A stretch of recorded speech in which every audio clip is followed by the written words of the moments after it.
Di sini saya akan menjelaskan mengenai sistem pendidikan di India. India memiliki sistem pendidikan yang kompleks dan beragam, menjangkau berbagai lapisan masyarakat dengan berbagai tantangan dan inisiatif pemerintah untuk meningkatkan akses, kesetaraan, dan kualitas pendidikan di seluruh negeri.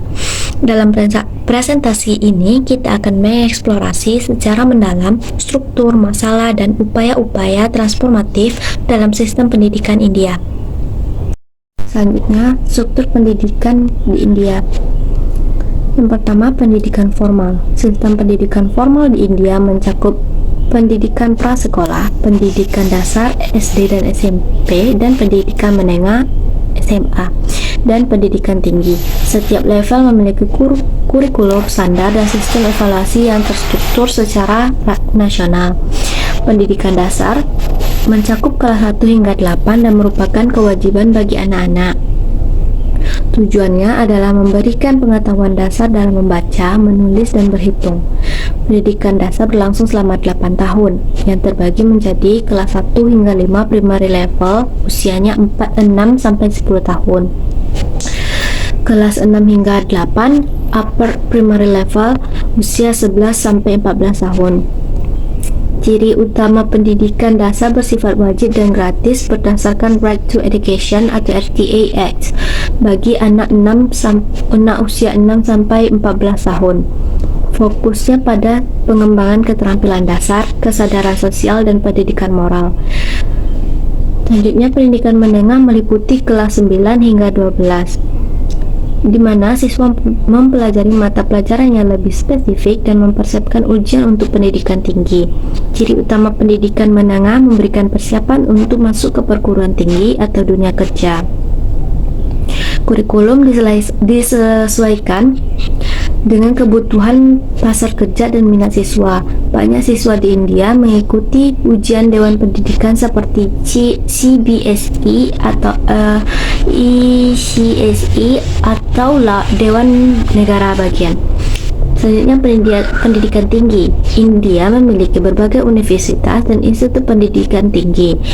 Universitas negeri dan swasta menawarkan berbagai program sarjana dan prasarjana. Lembaga seperti Indian Institute of Technology dan Indian Institute of Management dikenal secara internasional karena standar akademisnya yang tinggi. Yang kedua, pendidikan informal. Selain sistem pendidikan formal, India juga memiliki berbagai bentuk pendidikan informal seperti kursus keterampilan, pelatihan vokasional, dan program pemberdayaan masyarakat. Pendidikan informal ini bertujuan untuk meningkatkan keahlian dan kualitas hidup masyarakat.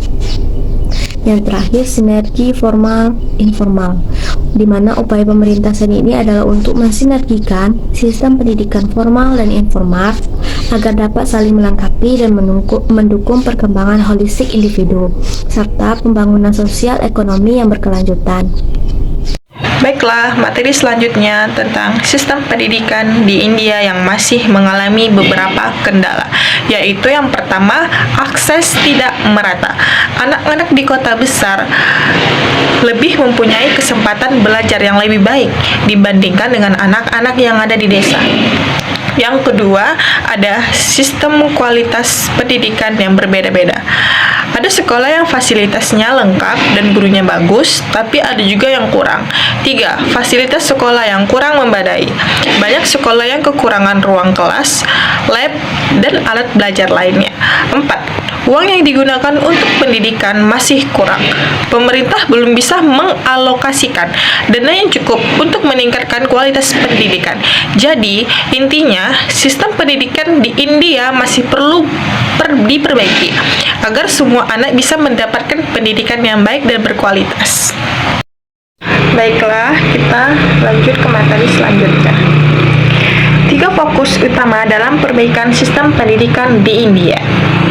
Yang pertama, memperluas akses. Pemerintah India sedang berusaha agar semua anak, terutama anak yang tinggal di daerah terpencil dan miskin, bisa bersekolah. Caranya dengan membangun sekolah baru, menyediakan transportasi gratis, dan memberikan beasiswa. Yang kedua, membangun kesetaraan. Semua anak tanpa terkecuali harus punya kesempatan yang sama untuk belajar.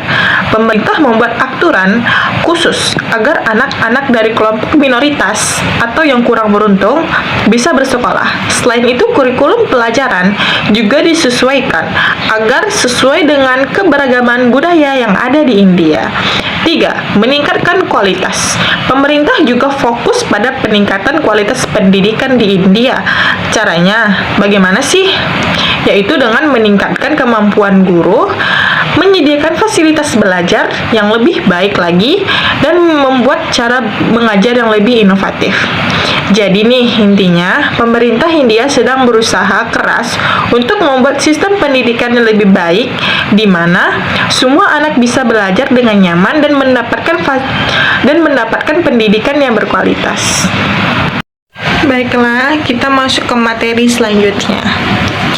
Pendidikan tinggi di India itu sangat beragam dan berkualitas. Universitas ternama di India punya beberapa universitas dan institut teknologi yang sangat terkenal di dunia. Jadi kalau kamu mau kuliah di universitas yang bagus, India bisa jadi pilihan yang tepat. Yang kedua, banyak pilihan jurusan. Kamu bisa memilih berbagai macam jurusan di India, mulai dari sains dan teknologi sampai ke seni, humaniora, dan profesi lainnya. Jadi, kamu bisa menyesuaikan pilihan jurusan dengan minat dan bakat kamu.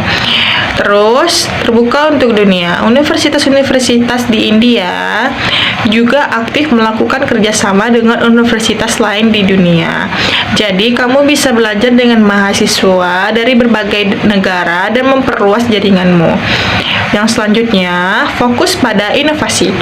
Pendidikan tinggi di India mendorong mahasiswanya untuk berpikir kreatif dan inovatif. Banyak universitas yang menyediakan fasilitas dan program untuk mendukung kegiatan riset dan pengembangan teknologi baru. Intinya, pendidikan tinggi di India itu menarik karena menawarkan banyak pilihan, kualitas yang baik, dan kesempatan untuk mengembangkan diri.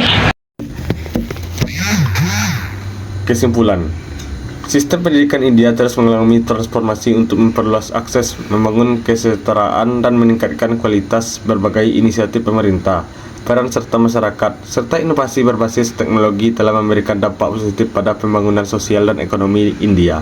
Dengan terus beradaptasi dan berinovasi, sistem pendidikan di India diterapkan dapat mempersiapkan generasi muda yang siap menghadapi tantangan dan masa depan.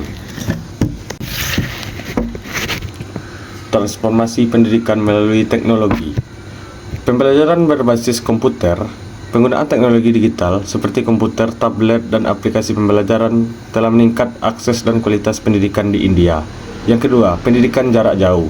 Platform pendidikan online dan kelas virtual telah memperluas jangkauan pendidikan, terutama di daerah terpencil. Yang ketiga, komunikasi dan kolaborasi. Teknologi komunikasi telah memfasilitasi interaksi dan kolaborasi antar guru, siswa, dan orang tua, serta mendukung pembelajaran yang lebih interaktif.